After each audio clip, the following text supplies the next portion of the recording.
Bom, a economia mundial está na expectativa pela posse de Donald Trump, já que no Brasil o mercado começa o ano ainda preocupado com a questão fiscal e a comunicação do governo. Sobre esses assuntos, o nosso entrevistado agora é o diretor executivo para as Américas da Eurasia Group, Christopher Garman.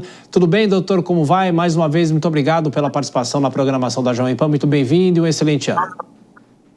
Muito obrigado, um prazer estar aqui. Feliz ano novo para você e todos os ouvintes. Nós que agradecemos sempre. Bom, esse relatório divulgado pela Eurasia Group nesse começo de semana é mais pessimista ou mais otimista em relação a esse ano de 2025, devido não só a todo o contexto internacional, político também, que você sabe muito bem que a política interfere muito na economia, mas também aqui para o Brasil? Bom, eu acho que entramos num ano de 2025 bem difícil. É claro que se a gente comparar com 2024, olhar o nosso relatório de um ano atrás, a gente apontava com um cenário preocupante no Oriente Médio e também no conflito da Rússia e da Ucrânia, que eram duas guerras que tinham chão para poder encaminhar. Esse ano, a gente está na véspera, o que a gente acredita, de uma possível pausa e uma trégua na guerra da Ucrânia, né, que deve no início de 2025, e também uma pausa na guerra do Oriente Médio. Mas a nossa grande preocupação é um pouco mais ampla. A gente acredita que nós estamos entrando num ciclo, né, que já vem se acumulando há algum tempo, onde a capacidade de coordenação de conflitos multilaterais e globais está diminuindo, países estão olhando muito mais para o seu próprio umbigo, e isso é exacerbado pelo estilo de política externa do Donald Trump, que é muito focado em negociar bilateralmente e não multilateralmente. Ao mesmo tempo, acreditamos que o Donald Trump deve encaminhar uma parte boa das suas promessas de campanha, de deportação em massa, de protecionismo comercial. Isso vai exacerbar em muito a relação entre os Estados Unidos e a China. A gente vê isso como nosso segundo maior risco global para esse ano. E as políticas econômicas do Donald Trump são má notícias para mercados emergentes, porque se ele de fato fazer uma rodada de protecionismo comercial, deportação, é mais inflação, é mais juros nos Estados Unidos, é um dólar mais forte e moedas de mercados emergentes mais fracas. Isso não é boa notícia para o Brasil. Pois é, quando o Donald Trump tomou posse pela primeira vez, se falava muito, né? A grande dúvida era se ele iria realmente fechar, entre aspas, as fronteiras americanas, olhar mais para dentro do país ou acabar criando atritos com a China, como o senhor cita. O senhor acredita que o início do mandato econômico, vamos dizer assim, agora é diferente ou vai ser diferente do que foi lá em 2016, 2017? A gente acredita que vai ser na mesma linha, mas com uma intensidade maior. A gente olhou no primeiro mandato do governo Trump, ele tinha um foco muito grande em parar imigração ilegal na fronteira com o México. Criar o muro era o lema de campanha dele. Ao mesmo tempo, também, ele iniciou uma rodada de tarifas contra a China, que na época era um marco e que o governo Biden manteve.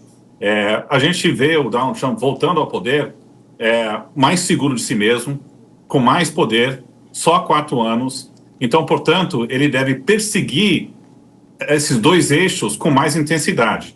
Então, acreditamos que ele vai ter uma política tarifária bem agressiva, não vai chegar a 60% de tarifa com todos os produtos chineses, não vai chegar a 20% de tarifa sobre todos os produtos importados na economia americana, e nem 25% de tarifa sobre Canadá e México. Mas se ele só fizer 1/3 do que ele está prometendo, já tem repercussões muito ruins para a economia global e também para a inflação nos Estados Unidos. Mesma coisa com deportação de imigrante ilegal. Não vai deportar 10 milhões de imigrantes ilegais. Muito difícil, quase impossível.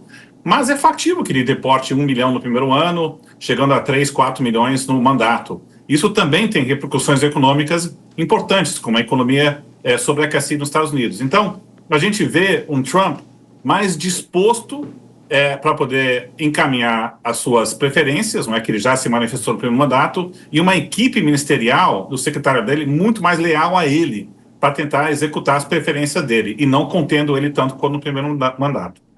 Vou chamar os nossos comentaristas agora. A Dora Kramer faz a próxima pergunta. Dora? Boa noite, Christopher.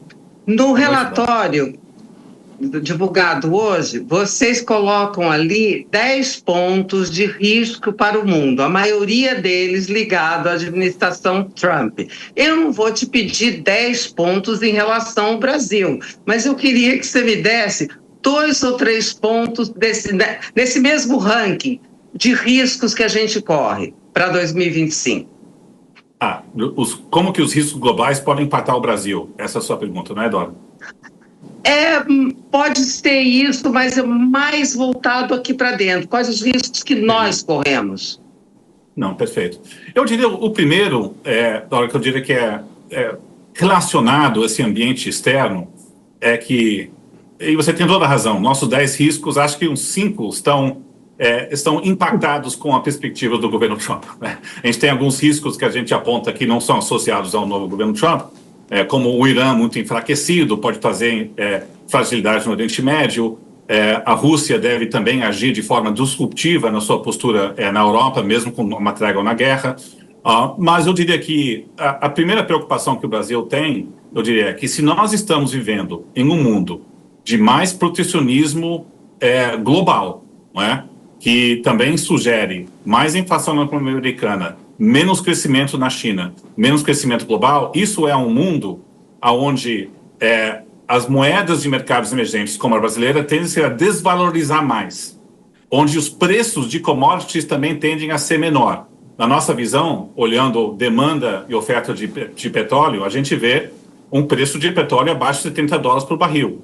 Então, eu diria que uma combinação de taxas de juros mais elevadas nos Estados Unidos com menos crescimento global vai exacerbar as dificuldades que a política econômica hoje vive, que nós estamos vivendo uma crise de confiança sobre as contas públicas que se refletiu no real, que desvalorizou 27% no ano passado.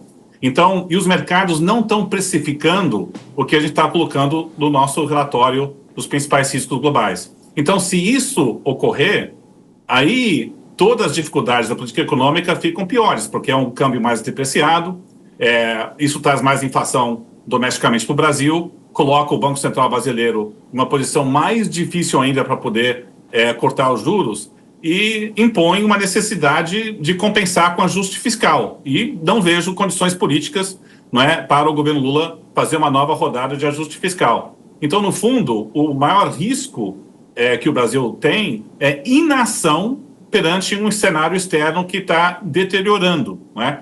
E pagar um preço por um custo de oportunidade de não ter aproveitado o anúncio do corte de gastos para ganhar credibilidade, né? E o grande equívoco foi de anunciar uma reforma da renda conjuntamente com um pacote de corte de gastos que quase foi um estopim da confiança da comunidade de investidores estrangeiros e também domésticos.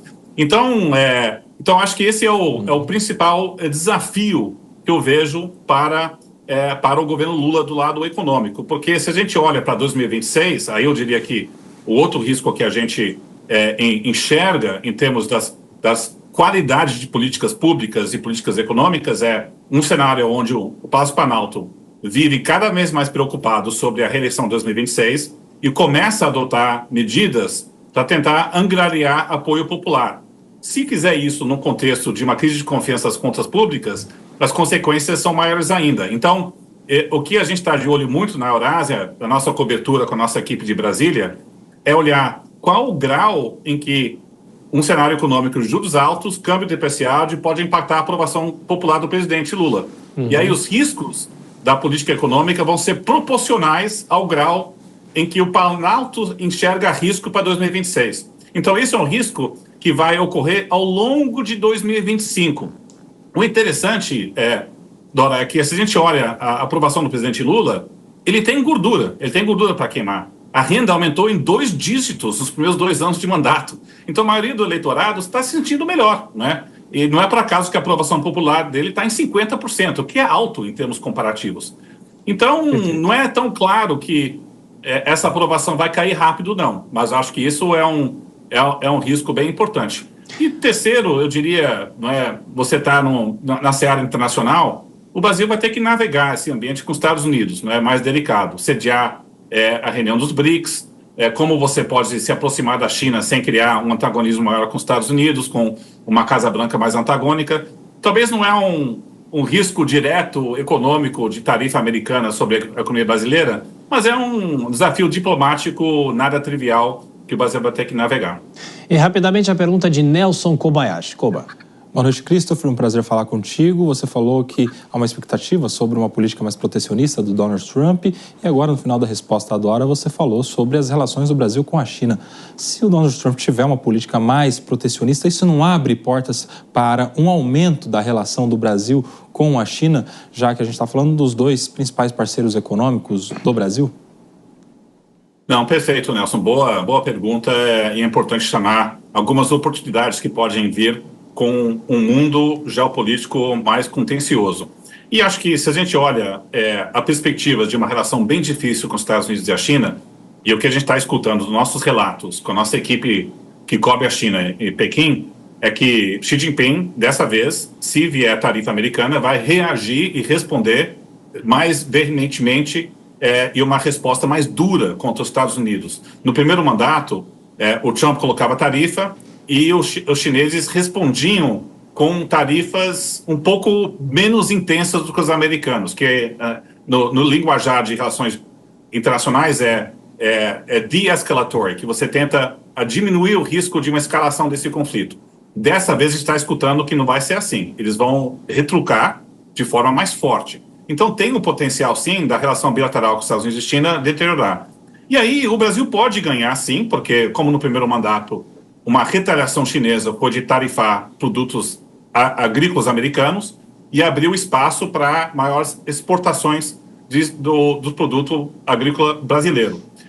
O problema é que não vejo que o ganho relativo vai ser tão grande quanto no primeiro mandato, porque a soja brasileira já está ocupando um espaço do mercado chinês muito maior depois do primeiro mandato do governo Trump. Hoje, 60% do mercado chinês vem de soja brasileira.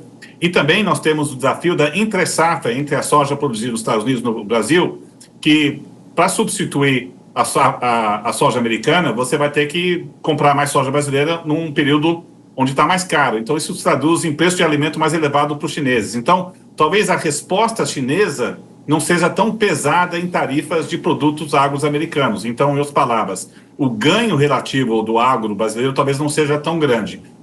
Dito isso, perfeito. É claro que a China está buscando mais investimentos em países como o Brasil, exatamente porque sabem que a relação com os Estados Unidos está deteriorando, independente de quem ganhasse a Casa Branca.